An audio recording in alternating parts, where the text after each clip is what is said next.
Tom DeLonge was arrested, but it was a long time ago before Blink-182 got signed. This is the story of them signing to a major record label and asking the all-important question, are Blink-182 sellouts? Hey, how's it going? It's your friendly neighborhood gatekeeper Dan Frampton here, and today we're going to be talking about Blink-182. Now, you know that I do one or two videos about these guys on the channel, and today is no different, but I did a little bit more research. I dug back into the archives, but today we're going to go through all that early year stuff and determine if Blink-182 really did sell out in the 90s when they signed to MCA. Was that really a sellout move? Well, I don't know. Let's see. It all started in San Diego, California. Okay, you got Mark Hoppus, who's like in college. You got Tom DeLonge, who's a little bit younger. They get together. These guys are enjoying the whole melodic punk rock thing, okay? And they also enjoy cracking butt and fart jokes, okay? So these guys hit it off pretty quickly, and really soon after meeting one another, they start writing songs. But either way, these guys hit the ground running. They might be fans of the Descendants and making fart jokes, but they're gonna be trying to get themselves some shows, okay? And that's what they did. They put out this tape here before they had the 182 part of their name. They were just called Blink,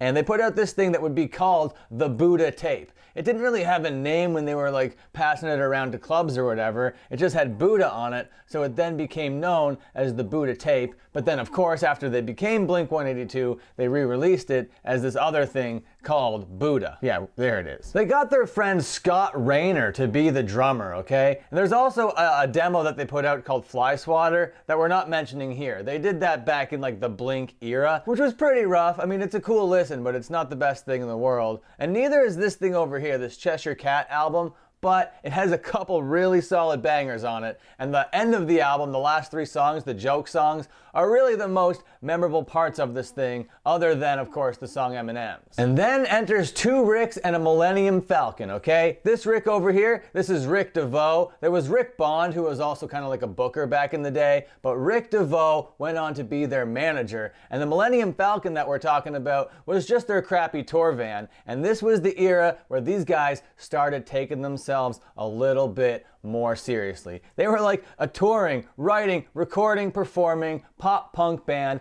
absolutely 100% legitimately, okay? These guys loved punk rock. They loved all the punk rock bands. They wanted nothing more than to be on Epitaph. That was the whole goal of being a punk rock band in California, and they were out doing it. But even back in the day when they were doing it, they knew what the punk rock world was like. They were like, you can't sell to a major record label. But Blink-182 wanted to reach bigger audiences, but they wanted to do it by naming songs like Dick Lips and Dysentery Gary. Then there's this Irish band, kind of like a pop, techno-y type whatever, and they're like, hey, we're called Blink, so you guys can't be called Blink, even though we're on two separate sides of the world, and nobody would ever confuse our two bands. Please change your name. So they did, and Mark says that the 182 is meaningless, even though fans have theory after theory after theory about what the 182 could possibly mean. Me personally, I don't have a theory, okay? If the man says it means nothing, if he says he just blurted it out and they kept with it, you know what? I'm just gonna believe the narrative, okay?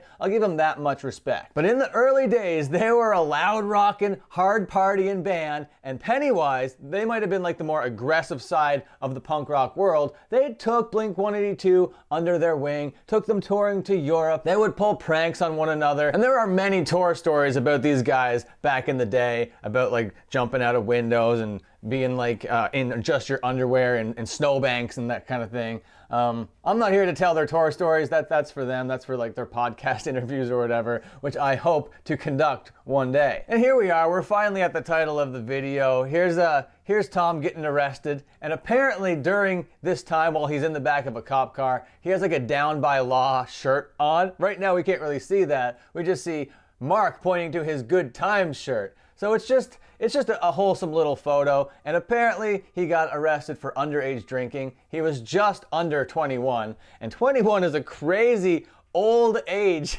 for like a legal drinking age in America. But if you're a band in the 90s, you know you need to be making a music video, especially if you want to blow up. And that's exactly what these guys wanted to do. They wanted to blow up, and they could have off of M&M's if it got like to a bigger audience. But what they did is they took their song M&M's and they took it out to the Warped Tour. Okay, now this is where Blink-182 started to find their footing, because Warped Tour basically took all these undercard acts, basically took all these supporting bands, and made a whole festival out of these guys being the main band. And look at this, Warped Tour 96, Blink-182 is just like halfway down through the middle. They're nothing. At the very top, we got Fishbone, who rules even to this day, Pennywise, Civ, okay, from Gorilla Biscuits, and then all the way down here, Down by Law, The Figs, Guttermouth, and then Blink-182 below that, all right? So they started to catch on with the Warped Tour crowd because they were making fart jokes, butt jokes, and their banter was really resonating with this crowd, okay? And the buzz that they were creating, so much so, made all the A&R guys come buzzing around, okay? All the big time labels were sending their guys, sending their talent scouts out to find new bands. So, you know, Blink-182 back then, touring around in the Millennium Falcon, are now being wined and dined by big time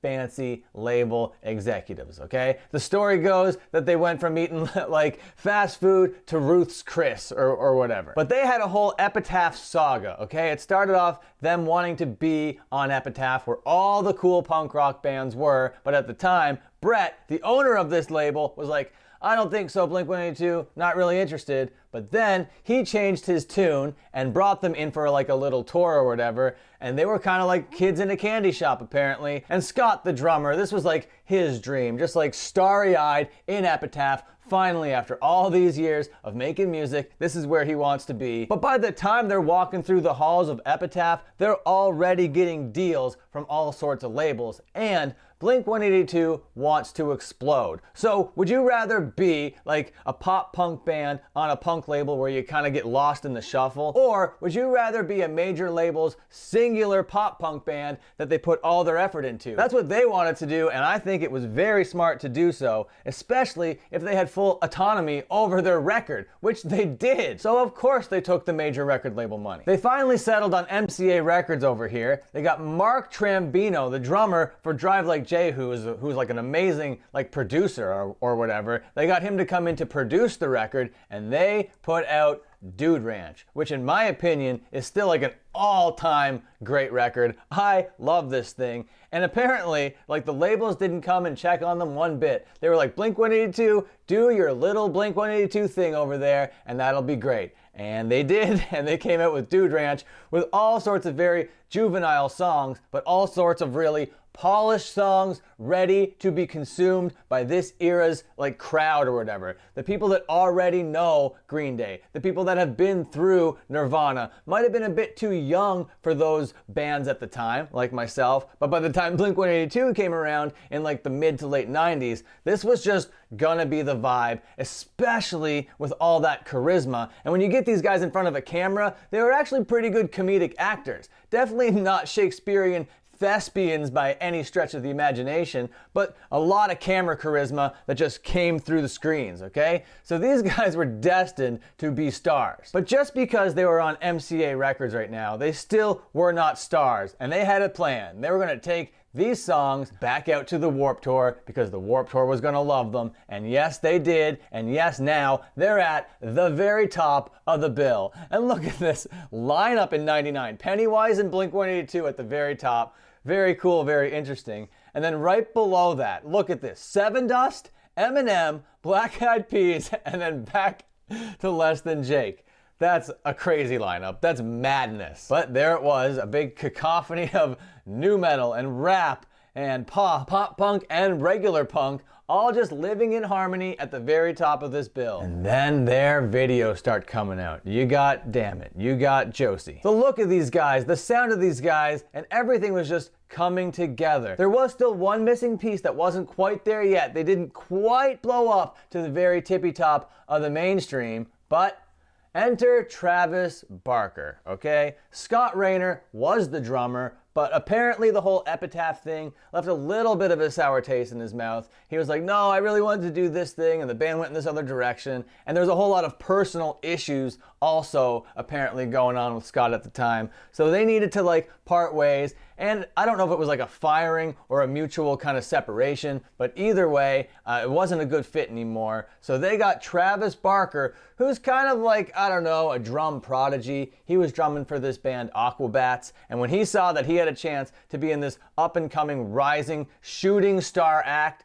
apparently he was pretty hyped to do it, okay? And it was great that he did because he stayed nice and silent. He let the two front people be the crazy wild front people that they were, and he just had the high cheekbones and the big blue eyes and all the tattoos and stuff, and like had all the girls swooning back in the day. So they really did get the final missing ingredient, and it was this drummer over here, their Ringo Starr. And now we're rocking and rolling. We're getting out there onto Conan O'Brien, okay? We're going on the Poo Poo Pee Pee tour as serious musicians. They keep hamming it up in front of the camera, and now having Travis as part of the group, it just all clicks for them. They become regulars on Total Request Live. I don't know if you guys remember TRL, but it was MTV's kind of like after school call-in show, request your favorite thing or whatever, and Blink-182 were on it like all the time. They might as well called it like the Blink-182 happy hour, but it was a very symbiotic thing, okay? Blink-182 was making TRL, and TRL was helping boost Blink-182 in front of a national audience, and this is where they caught on